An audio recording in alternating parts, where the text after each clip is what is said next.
Priatelia, pozdravujem vás. Takže po dlhšej dobe konečne túto stredu ideme vysielať s Rádiom Kompas a ja som presvedčený, že bude veľmi zaujímavé, pretože bude sa o čom rozprávať. Vláda totiž za adventné a novoročné obdobie stihla spraviť toho veľmi veľa, žiaľ, proti Slovensku. Najprv prijali uznesenie, ktorým na Slovensku pozývajú ďalších 5000 šoférov nákladných aut a autobusov z cudziny. Potom hlasovali za dohodu Mercosur, ktorá bude znamenať likvidáciu slovenských farmárov a chovateľov.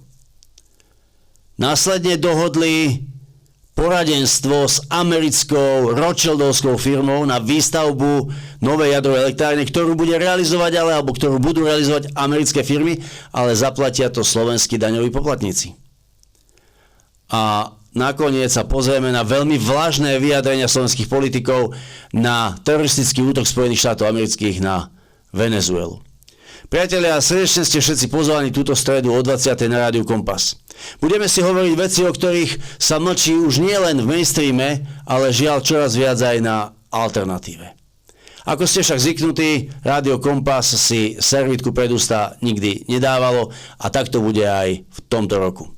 Túto stredu o 20. Veľmi sa na vás teším.